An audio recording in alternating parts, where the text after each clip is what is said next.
Welcome students. तो आप सभी का अपने channel Hindi study and poetry में हार्दिक अभिनंदन और स्वागत है। तो आज मैं आप लोगों के लिए एक बहुत ही इंपॉर्टेंट वीडियो लेकर आया हूं। तो अगर आपका 19 तारीख को हिंदी विषय का बोर्ड एग्जाम है तो आप लोगों के लिए ये वीडियो बहुत ही इंपॉर्टेंट होने वाली है, क्योंकि अक्सर इस चैप्टर से बोर्ड परीक्षा में प्रश्न पूछा जाता है। तो आप लोगों को पता होगा कि आरओ में आपके पास तुलसीदास जी की दो कविताएं, या आप कह सकते हो काव्य खंड में तुलसीदास जी के आप लोगों के पास दो चैप्टर हैं। पहला तो क्या है? पहला है कवितावली उत्तरकांड से, इसके रचयिता भी तुलसीदास जी हैं। और जो इनका जो दूसरा पार्ट है वो है लक्ष्मण मूर्छा और राम का विलाप। तो आज हम पहले कवितावली के महत्वपूर्ण प्रश्नों को जानेंगे, और मैं आपको एक बात की गारंटी देता हूं कि इस वीडियो में मैं आपको मात्र 3 से 4 प्रश्न ही कराऊंगा, और अगर आप इन 3 से 4 प्रश्नों को समझ लेते हैं तो इस चैप्टर से कोई भी प्रश्न आ जाए आप उसे आसानी से कर लेंगे, यह मेरी गारंटी है। तो चलिए शुरू करते हैं। देखिए, सबसे पहले आपको याद रखना है कवितावली के कवि का क्या नाम है। तो मैं आपको बता चुका हूं, गोस्वामी तुलसीदास जी। आपने तुलसीदास जी याद रखना है। तुलसीदास जी के आप लोगों के सिलेबस में 2 चैप्टर है। पहला तो है कवितावली और दूसरा है लक्ष्मण मूर्छा और राम का विलाप। पहला है कवितावली उत्तरकांड से और दूसरा है लक्ष्मण मूर्छा और राम का विलाप। ठीक है, अब प्रश्न देखिए। अब आप बोलोगे सर आपने ये इतने सारे प्रश्न क्यों लिखे हैं? तो आपके लिए आसान करने के लिए, चाहे ये वाला प्रश्न आ जाए, चाहे ये वाला प्रश्न आ जाए, चाहे ये वाला प्रश्न आ जाए, प्रश्न घुमा के आए हैं लेकिन उनका आंसर एक ही है। तो देखो पहला प्रश्न क्या है। पहला प्रश्न है कवितावली में उद्धृत छंदों के आधार पर स्पष्ट करें कि तुलसीदास जी को अपने समय की आर्थिक विषमता की अच्छी समझ है। मतलब इस चैप्टर में ना तुलसीदास जी ने अपने समय का वर्णन किया है कि उनके समय में क्या थी, आर्थिक विषमता थी। मतलब उनके समय में क्या था, लोग क्या थे, मतलब ज्यादातर क्या है, मतलब एक जैसे नहीं थे। मतलब कुछ थोड़े पैसे वाले भी रहे होंगे, कुछ गरीब भी रहे होंगे, लेकिन बेसिकली तुलसीदास जी के समय में ज्यादातर क्या थे, मतलब गरीबी फैली हुई थी। इस चैप्टर में यही बताया गया है कि तुलसीदास जी के समय में बहुत ज्यादा क्या थी, आर्थिक विषमता थी। मतलब फाइनेंशियली इक्वेलिटी नहीं थी। ठीक है, और उनको इस चीज की अच्छी समझ थी, इसलिए उन्होंने इस चीज का वर्णन अपने इस चैप्टर में किया है। ठीक है, इस कवितावली में। तो पहला प्रश्न समझ गए वो क्या कह रहे हैं कि तुलसीदास जी के समय में क्या थी। तो जहां पर आप आर्थिक विषमता देखोगे ना और ये पढ़ोगे कि तुलसीदास जी को अपने समय की आर्थिक विषमता की अच्छी समझ थी, स्पष्ट कीजिए। तो आपने यही लिखना है। डन, समझ में आ गया पहला प्रश्न।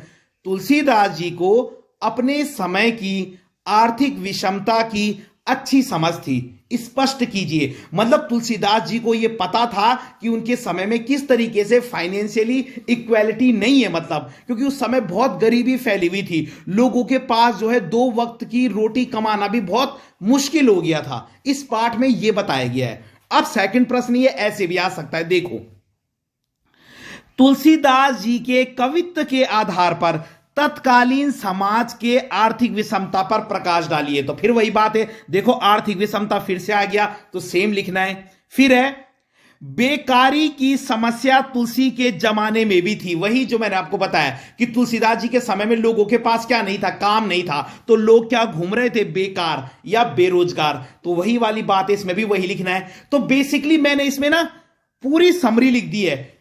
कौन सी वाली समरी, जो आप जब ये चैप्टर पढ़ोगे ना, इसमें आप 3 स्टैंजा पढ़ोगे, तो बीच वाले स्टैंजा में इसका वर्णन है कि तुलसीदास जी के समय में लोगों के पास काम नहीं था। तो मैंने उसकी पूरी समरी लिख दी ताकि कोई भी प्रश्न आ जाए। देखो मैं आपको आसान लैंग्वेज में समझाता हूं।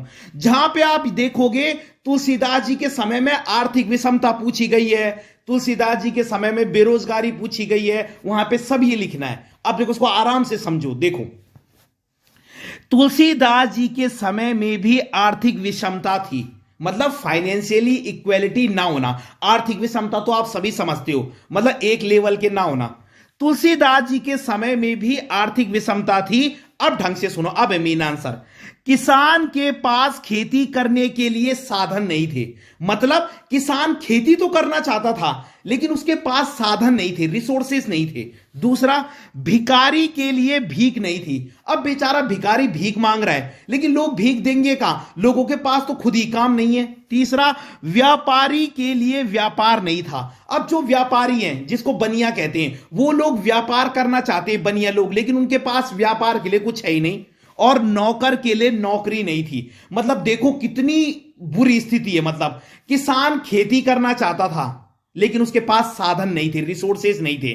ठीक है, भिखारी भीख मांग रहा था लेकिन उसको भीख नहीं मिल रही थी।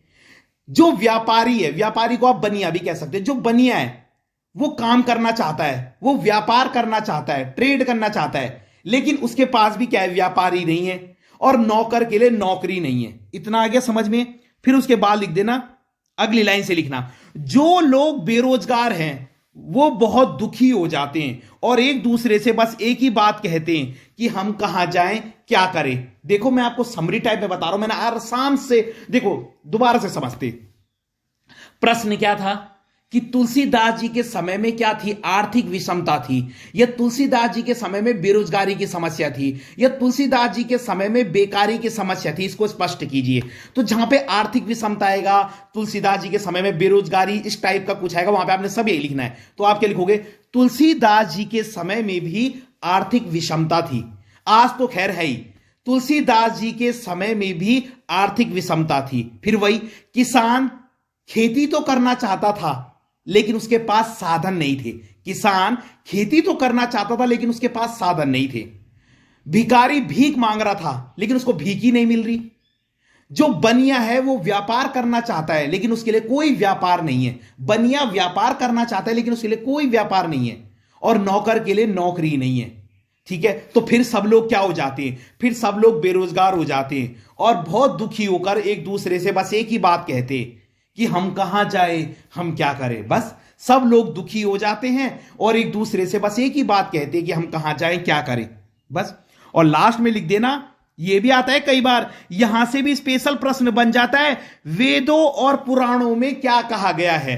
ठीक है, कवितावली के आधार पर स्पष्ट कीजिए। देखो प्रश्न बीच बीच से भी बन सकते हैं, इसलिए मैं आपको पूरी समरी बता रहा हूं। तो वेदों और पुराणों में कहा गया है कि जब जब भक्तों पर संकट आता है तब तक भगवान राम उनकी मदद करते हैं, क्योंकि तुलसीदास जी तो राम जी के भक्त थे। तो फिर आपने लिखना है, वेदों और पुराणों में कहा गया है कि जब जब भक्तों पर संकट आता है तब तब भगवान राम उनकी मदद करते हैं। और फिर यह भी लिख देना, गरीबी रूपी रावण ने पूरी दुनिया को परेशान कर दिया है। अब देखो, गरीबी की तुलना रावण से कर दी, क्योंकि राम भगवान जी गरीबी को मिटा रहे हैं ना, तो वो कह रहे हैं कि गरीबी रूपी रावण ने तो पूरी दुनिया को परेशान कर दिया है। और तुलसीदास जी ये सब देखकर बहुत दुखी हो रहे हैं, समाज की स्थिति देखकर। तो आपको याद हो गया होगा, कितना सरल है, एक बार दोबारा पढ़ ले। देखो प्रश्न समझो, अगर तुलसीदास जी के समय में आर्थिक विषमता आएगी, या बोला जाएगा तुलसीदास जी के समय में बेकारी की समस्या थी, स्पष्ट कीजिए। या बोला जाएगा तुलसीदास जी को अपने समय की आर्थिक विषमता की अच्छी समझ थी, स्पष्ट कीजिए। या बोला जाएगा वेदों और पुराणों में क्या कहा गया है, तो सब आपने यही लिखना है। तो मैंने क्या बताया, ढंग से सुनो। तुलसीदास जी के समय में भी आर्थिक विषमता थी, तुलसीदास जी के समय में भी आर्थिक विषमता थी, यही बताया। फिर मैंने क्या एग्जांपल दिए, किसान खेती तो करना चाहता है लेकिन उसके पास साधन नहीं है। दूसरा मैंने क्या बोला था कि भिखारी के लिए भीख नहीं है। तीसरा मैंने क्या बोला, बनिया के लिए व्यापार नहीं है। चौथा मैंने क्या बोला था, जब बनिया के लिए व्यापार नहीं है और नौकर के लिए नौकरी नहीं है। हो गई चार चीजें। फिर लोग क्या हो जाते हैं, लोग बेरोजगार हो जाते हैं और वो बस एक दूसरे से एक ही बात पूछते हैं कि हम कहां जाएं, हम क्या करें। फिर उसमें यह भी बोला गया था, वेदों और पुराणों में तो कहा गया है कि जब जब भक्तों पर संकट आता है तो भगवान राम उनकी मदद करते हैं। और फिर लिख देना, गरीबी रूपी रावण ने पूरी दुनिया को क्या कर रखा है, परेशान कर रखा है। गरीबी रूपी रावण ने पूरी दुनिया को परेशान कर रखा है। और ये सब देखकर तुलसीदास जी दुखी हो जाते हैं। बस इसमें ऑलमोस्ट सेकंड स्टैंजा की पूरी समरी है, जहां पर ये वाला बता रखा है। पहले वाले स्टैंजा में कुछ और बता रखा है, थर्ड वाले में कुछ और बता रखा है, ये सेकंड वाला मैंने पूरा एक्सप्लेन कर दिया। इसमें यही बताया गया है कि लोगों के पास काम नहीं है बेसिकली, तो वो दुखी होकर बस एक दूसरे से एक ही बात पूछ रहे हैं कि हम कहां जाएं, हम क्या करें, ठीक है। क्योंकि वेद और पुराणों में तो कहा गया है कि जब जब भक्त पर संकट आते हैं तो भगवान राम उनकी मदद करेंगे। तो भगवान राम हमारी मदद कब करेंगे? गरीबी रूपी रावण ने पूरी दुनिया को परेशान कर रखा है, और ये स्थिति देखकर तुलसीदास जी भी दुखी हो रहे हैं। बस जी, याद हो गया। अगला प्रश्न है, पेट की आग का शमन, शमन माने होता है अंत। तो इस चैप्टर में क्या बताया गया है कि पेट की आग का अंत राम भक्ति का मेघ ही कर सकता है। क्या तुलसीदास जी का यह काव्य सत्य आज के समय में भी मतलब एक सत्य बैठता है? वो जो कह रहे हैं ना कि जो पेट की भूख है ना वो राम रूपी बादल मिटा सकते हैं, जो पेट की आग है वो राम नाम का बादल मिटा सकता है। बादल के अंदर ये ताकत होती है ना कि बारिश करके आग को बुझा सकता है। तो इस स्टेटमेंट में बोला गया है कि पेट की आग का शमन राम नाम का मेघ कर सकता है, मतलब बादल कर सकता है। तुलसीदास जी की जो ये बात है ना, क्या ये आज के समय में तर्क संगत बैठती है? आपको लगता है कि आप अगर भूखे हो तो भगवान आपकी भूख मिटा देंगे, मतलब ठीक है। तो इसमें देखो आपको क्या लिखना है। वो कह रहे हैं, ये अब आज के समय के हिसाब से पूछा गया है प्रश्न कि तुलसीदास जी कह रहे हैं कि भैया भूख जो है वो राम नाम का बादल मिटा देगा, लेकिन क्या ये बात आज के समय में सच बैठती है? तो आपने लिखना है, तुलसीदास जी कहते हैं कि जब जब भक्त पर भूख नाम का संकट आता है तब तब राम भगवान उनकी मदद करते हैं, उनकी पेट की आग को शांत करते हैं। वही जो मैंने आपको बताया, तुलसीदास जी कहते हैं कि जब जब भक्तों पर भूख नाम का संकट आता है तो राम नाम का बादल या राम भगवान जी उनकी मदद करते हैं और उनकी पेट की आग को शांत करते हैं। लेकिन यह बात आज के समय में सही नहीं लगती, क्योंकि आज के समय में अगर हमें भूख मिटानी है तो उसके लिए हमें मेहनत और काम करना पड़ेगा। बात तो सही है, भगवान आपकी मदद कर सकते हैं, लेकिन आपको कर्म तो करने पड़ेंगे ना। मैं यहां पर बैठा हूं और सोचूंगा कि मेरे मुंह में खाना भी भगवान ही वो कर दें, तो ऐसा तो पॉसिबल नहीं है भैया, कर्म तो करने पड़ेंगे। तो समझ गए प्रश्न का मतलब कि जो तुलसीदास जी कह रहे हैं कि पेट की भूख को राम नाम का बादल मिटा सकता है, क्या यह सच आज के समय में सही बैठता है, तर्क संगत है, इसके पीछे लॉजिक है वर्तमान समय के लिए? तो आप लिखोगे, तुलसीदास जी कहते हैं कि जब जब भक्तों पर भूख नाम का संकट आता है तब तब राम नाम का बादल उनकी मदद करता है और उनकी भूख को मिटाता है, उनकी पेट की आग को शांत करता है। लेकिन यह बात आज के समय में सही नहीं लगती, क्योंकि अगर आप मेहनत नहीं करेंगे, अगर आप काम नहीं करेंगे तो आप क्या है मतलब पेट की भूख को शांत नहीं कर पाएंगे। तो यह भी आप अपने आप लिख दोगे। अगला प्रश्न है, अब ये तीसरा वाला है। अब ये तीसरा वाला जो स्टैंजा है ना इस पोयम का, मतलब इस उसका काव्यांश का, ये उसका अर्थ है। देखो तीसरे वाले में तुलसीदास जी ने पता क्या बोला है, इस वाले पाठ में तुलसीदास जी ने जात पात का भी विरोध किया है। अगर प्रश्न आ गया ना कहीं पे कि तुलसीदास जी जात पात का विरोध करते थे तो आपने सारा यही लिखना है, या ये ऐसे भी आ सकता है, तुलसीदास जी ने यह कहने की जरूरत क्यों समझी कि धूत कहो, अवधूत कहो, राजपूत कहो या जुलाहा कहो। इसमें पूरी लाइनें दे रही की उन्होंने, देखो, काहू की बेटी सो बेटा ना ब्याहब, काहू की जाति बिगाड़ न सो। तो इस मतलब इसके बारे में पूछा गया कि इस सवैया में काहू के बेटा सो बेटी ना ब्याहब कहते हुए सामाजिक अर्थ में, मतलब आपने पूरा ही अर्थ जान लेना है। अगर तुलसीदास जी से रिलेटेड, जात पात से रिलेटेड कहीं पे आएगा कि तुलसीदास जी ने कवितावली में जात पात का खंडन किया है, या है ना, या ये वाली लाइनें आ गई कि धूत कहो अवधूत कहो, तो आप सारा यही लिख देना, आपको पूरा याद करने की जरूरत नहीं है कि चारों लाइनें। देखो इसमें क्या लिखोगे, देखो ये प्रश्न ऐसे भी आ सकता है, देखो, तुलसीदास जी के सवैया के आधार पर बताइए कि उन्हें भी जातीय भेदभाव का सामना झेलना पड़ा। तुलसीदास जी को भी उस समय में ना जात पात के भेदभाव का सामना करना पड़ा, क्योंकि तुलसीदास जी के समय में बहुत जात पात का बोलबाला था। अब देखो इसमें आप क्या लिखोगे, इसका भी मैंने पूरा एक्सप्लेनेशन लिखा है, कोई भी प्रश्न आ जाए यहां से। देखो तुलसीदास जी कहते हैं कि चाहे तुम मुझे मक्कार कहो, धूत का मतलब होता है मक्कार, चाहे तुम मुझे सन्यासी कहो। तुलसीदास जी कह रहे चाहे तुम मुझे मक्कार समझो, चाहे तुम मुझे एक सन्यासी समझो, सन्यासी मतलब साधु संत, चाहे तुम मुझे राजपूत कहो, चाहे तुम मुझे जुलाहा कहो, जुलाहा भी एक जाति का नाम होता है, मुझे कोई लेना देना नहीं है। कहने का मतलब है तुलसीदास जी कह रहे हैं कि तुम मुझे किसी भी जात का समझ लो, आई डोंट केयर, वही मतलब है।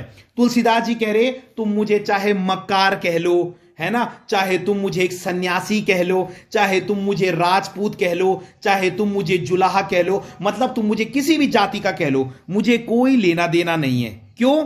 तुलसीदास जी कहते हैं, ये बहुत इंपॉर्टेंट लाइन है, तुलसीदास जी कहते हैं मैंने कौन से अपने लड़के की शादी किसी की लड़की के साथ करके उसकी जात बिगाड़नी है। अब आपने देखा होगा जब लड़की की शादी लड़के से होती है तो जो लड़कों की कास्ट होती है वही लड़की की कास्ट हो जाती है। तो वही वाली बात है, तुलसीदास जी कह रहे कौन से मैंने अपने लड़के की शादी किसी की लड़की के साथ करके उसकी जात बिगाड़नी है। मतलब मुझे कोई फर्क नहीं पड़ता, तुम मुझे किसी भी जात का समझो, तुम मुझे साधु समझो, तुम मुझे मक्कार आदमी समझो, तुम मुझे राजपूत समझो, तुम मुझे जुलाहा समझो, मुझे कोई लेना देना नहीं है। कौन से मैंने अपने बेटे की शादी किसी की लड़की के साथ करके, कौन से मैंने अपने बेटे की शादी किसी की लड़की के साथ करके उसकी जात बिगाड़नी है। तुलसीदास जी कहते हैं मैं तो केवल राम नाम का गुलाम हूं। एमसीक्यू में आ सकता है, तुलसीदास जी कहते हैं मैं तो बस राम नाम का गुलाम हूं, मैं तो मांग कर खाता हूं और मस्जिद में सोता हूं, मुझे किसी से लेना देना नहीं है। देखो तुलसीदास जी मांग कर खा रहे हैं, मतलब वो एक प्रकार से मांग कर पंडित लोगों का काम कर रहे हैं और मस्जिद में भी सो रहे हैं। तो देखो यानी कि वो किसी जात पात को नहीं मानते, वो कह रहे भैया मैं तो मांग कर खाता हूं और मस्जिद में सो जाता हूं, मुझे किसी से लेना देना नहीं है, कोई मेरे बारे में क्या कहता है। तो फिर से बोले एक बार, देखो मैंने क्या बोला, जहां पर प्रश्न जात पात वाला आएगा या तुलसीदास जी की कवितावली में स्त्री से संबंधित आएगा, नारी से संबंधित, है ना, तो कुछ भी आएगा या ये आएगा तुलसीदास जी को भी जात पात का भेदभाव झेलना पड़ा, तो आपने ये लिखना है जात पात से रिलेटेड जो भी होगा कवितावली से तुलसीदास से, तो आपने लिखना है तुलसीदास जी कहते हैं कि तुम मुझे चाहे मक्कार कहो, चाहे तुम मुझे साधु संत कहो, चाहे तुम मुझे मक्कार कहो, चाहे साधु संत कहो, चाहे राजपूत कहो, चाहे जुलाहा कहो, मतलब तुम मुझे किसी भी जाति का कहो, किसी भी धर्म का कहो, मुझे कोई फर्क नहीं पड़ता। मैंने कौन से अपने बेटे की शादी किसी की लड़की के साथ करके उसकी जात बिगाड़नी है, ठीक है, मैं तो बस राम नाम का गुलाम हूं, मैं तो मांग कर खाता हूं और मस्जिद में सो जाता हूं, मुझे किसी से लेना देना नहीं है, बस। तो ये थर्ड वाले स्टैंजा का भी पूरा एक्सप्लेनेशन हो गया। अब इसमें पहले वाले का मिलेगा, मतलब मैंने ऐसे समरी सेट करी है, क्वेश्चन आंसर ऐसे सेट करें कि 3 स्टैंजा है इस कवितावली में, मैंने तीनों का अर्थ बता दिया। सबसे पहले वाले क्वेश्चन में मैंने सेकंड वाले का बताया था, बुक ओपन करके भी देख सकते हो। थर्ड वाले में मैंने अब ये बता दिया बेटा वाला, और अब बता रहा हूं पहले वाले का, इसमें भी वही बोला गया, देखो उससे मिलता जुलता है। पेट की आग राम भक्ति के मेघ से ही शांत हो सकती है। क्या इस स्टेटमेंट के आधार पर उस समय की, तत्कालीन का मतलब होता है उस समय की सामाजिक दशा पर वर्णन कीजिए, तो इसमें आपको बताना पड़ेगा कि उस समय लोगों के पास क्या नहीं था, मतलब काम नहीं था। सेकंड वाला प्रश्न वही है पहले की तरह कि तुलसीदास जी को अपने युग की आर्थिक और सामाजिक विषमता का ज्ञान है। आर्थिक विषमता में तो वही लिखना है कि लोग गरीब हो गए, लोगों के पास काम नहीं है, ये सो किसान खेती करना चाहता है पर साधन नहीं है, बनिया व्यापार का, ठीक है। और अगर सामाजिक विषमता आएगी तो वो भी बताएंगे अभी। तुलसीदास जी को अपने युग की आर्थिक सामाजिक, देखो वही है, ये प्रश्न बहुत आता है। साहित्य अपने समय और समाज की दशा को प्रतिबिंबित करता है। साहित्य का मतलब, अब आप हिंदी पढ़ रहे हो ना, साहित्य, तो आपकी बुक में वो परिस्थितियां बताई गई हैं जो आज के समय में आपके सिलेबस में कैसे टॉपिक आते हैं। आज भ्रष्टाचार हो गया, जैसे निबंधोबंध आते हैं, अनुच्छेद आते हैं, तो वो लेटेस्ट टॉपिक पे आते हैं, ऑनलाइन शिक्षा वगैरह। लेकिन वो यही कह रहे हैं कि जो साहित्य होता है, मतलब लिटरेचर, वो उस समय का वर्णन जरूर करता है। अब इसमें तुलसीदास जी की बात हो रही है तो तुलसीदास जी के समय का वर्णन जरूर होगा। अब भक्तिन वाले चैप्टर को आपने पढ़ा था तो उसमें बताया गया था कि किस प्रकार लड़कियों, जब भक्तिन की बेटियां हो जाती हैं तो उसको कितना काम करना पड़ता है, उसकी बेटियों को ये झेलना पड़ता है। अब के समय में इतना नहीं है लेकिन इतना नहीं, अब लड़कियों को भी लोग बहुत प्रमोट कर रहे हैं, ठीक है। तो वही है, साहित्य अपने समय और समाज को प्रतिबिंबित करता है, मतलब जिस समय का साहित्य आप लिख रहे हो उस समय का वर्णन आपको किताब में करना ही पड़ेगा। तो इसमें वही है, इसमें तुलसीदास जी ने अपने समय के बारे में ही बताना है, घुमा रखा है प्रश्न बस, बाकी कुछ नहीं। अगर ये भी आ गया ना कि साहित्य अपने समय और समाज की दशा को बताता है, तो इसमें वही लिखना है कि तुलसीदास जी ने इस पार्ट पे अपने समय के बारे में बताया। तो प्रश्न घुमा रहे के आंसर कुछ नहीं है। देखो अब इसमें लिखना, तुलसीदास जी राम भगवान के सच्चे भक्त थे। उन्होंने अपने समय की समस्याओं को देखा और उसे महसूस किया और उन्होंने इन समस्याओं का वर्णन अपने साहित्य में किया। बस मैं प्रूव कर चुका हूं अपने स्टेटमेंट को कि तुलसीदास जी राम भगवान के बहुत बड़े भक्त थे और उन्होंने अपने जीवन में, अपने समय में अनेक समस्याओं का सामना करना, जैसे जात पात का समस्या, ठीक है, अनेक समस्याओं का सामना कर रहा, और उन्होंने जो देखा उसे ही लिखा।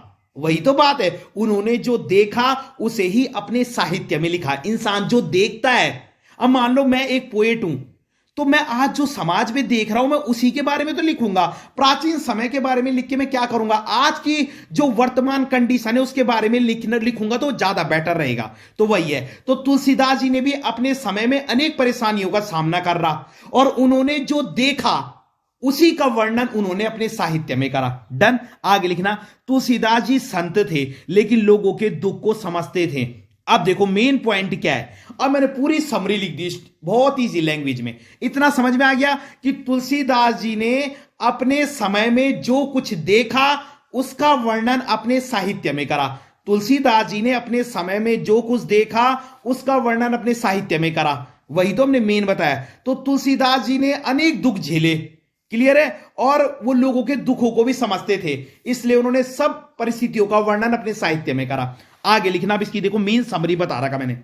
मजदूर, व्यापारी, भिखारी, सेवक, नौकर, दूत, दास अपनी भूख मिटाने के लिए ही काम करते हैं। इस चैप्टर में बताया गया है, चाहे वो मजदूर हो, चाहे वो व्यापारी हो, चाहे वो भिखारी हो, चाहे वो नौकर हो, मतलब चाहे वो दूत हो, चाहे वो सेवक हो, चाहे वो दास हो, ये सब अपने पेट की भूख को मिटाने के लिए ही काम करते हैं। हम जो पढ़ाई कर रहे हैं ना कहीं उसका उद्देश्य भी वही है कि अपना जीवन यापन करना, बड़े होकर हम अच्छी नौकरी पे जाएं, अपना जीवन यापन करें। लोग अलग अलग तरह के गुण सीखते हैं, मतलब अलग अलग कलाएं सीखते हैं। अब जो लोग ना स्टंट दिखा रहे हैं वो भी तो एक कला है, किसके लिए, अपना पेट पालने के लिए। तो लोग तरह तरह के गुण सीखते हैं, पहाड़ों पर भी चढ़ जाते हैं। शिकारी दिन भर जंगल में घूमकर काम करते हैं। लोग अच्छे बुरे काम करते हैं। कुछ लोग तो अपने बच्चे को भी बेच देते हैं। क्यों बेच देते हैं, वही सब पेट की भूख को मिटाने के लिए। तो दोबारा से बता रहा हूं, देखो वो क्या कह रहे हैं। वो कह रहे हैं चाहे वो मजदूर हो, चाहे वो किसान हो, चाहे वो भिखारी हो, चाहे वो नौकर हो, चाहे वो बनिया हो, कोई भी इंसान कोई भी काम करता है अपने पेट की भूख को मिटाने के लिए करता है। चाहे वो भिखारी हो, चाहे वो बनिया हो, चाहे वो नौकर हो, चाहे वो स्टंट दिखाने वाला हो, चाहे वो जादूगर हो, कोई भी इंसान हो, वो अपने पेट की भूख को शांत करने के लिए ही काम करता है। वो तरह तरह की कलाएं सीखता है। एक शिकारी जंगल में घूमकर शिकार करता है अपने पेट की भूख को मिटाने के लिए, और लोग तो कई अपने पेट की भूख को मिटाने के लिए अपने बच्चों को भी बेच देते हैं, कई लोग, सब नहीं। फिर लिख देना, तुलसीदास जी कहते हैं कि पेट की आग समुद्र की आग से भी खतरनाक होती है। यह भी क्वेश्चन आ सकता है एमसीक्यू में भी या 2 नंबर में भी, कि पेट की आग किससे खतरनाक होती है। तो तुलसीदास जी कहते हैं कि पेट की आग ना समुद्र की आग से भी खतरनाक होती है, और उस आग को राम नाम का बादल ही मिटा सकता है। क्योंकि तुलसीदास जी राम के भक्त थे, तो वो ये मानते थे कि पेट की आग राम भगवान जी शांत कर सकते हैं अपनी कृपा से।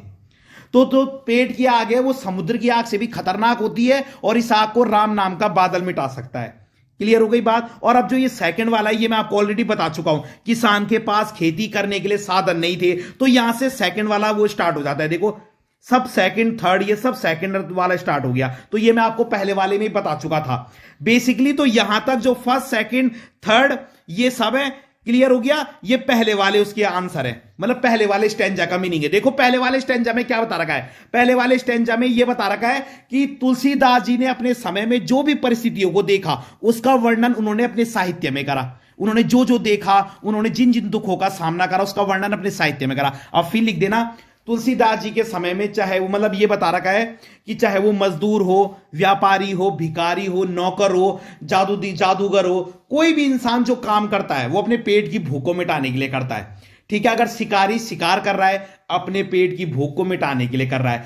कई लोग पहाड़ों पर चढ़ रहे हैं अपने पेट की भूख को मिटाने के लिए चढ़ रहे हैं। कई लोग तो धर्माधर्म के काम कर रहे हैं, ऊंच नीच के काम कर रहे हैं, अपने बच्चों को भी बेच दे रहे हैं सिर्फ और सिर्फ पेट की भूख को मिटाने के लिए। क्लियर हो गया बात? तो तुलसीदास जी कहते हैं कि जो ये पेट की आग होती है ना, ये समुद्र की आग से भी खतरनाक होती है, तभी तो इंसान अपने बच्चों को भी बेच दे रहा है। और इस आग को राम नाम का बादल मिटा सकता है। लेकिन ये जो सच है, ये आज के समय में सही नहीं बैठता। क्यों? क्योंकि अगर आज आपको पेट की भूख शांत करनी है तो आपको काम करना पड़ेगा, मेहनत करनी पड़ेगी। डन? तो मैं उम्मीद करता हूं मैंने आपको तीनों स्टैंजा समझा दिए, तीनों। पहले वाले जो मैंने पहला प्रश्न था उसमें सेकंड स्टैंजा, आप बुक में भी देख सकते हो।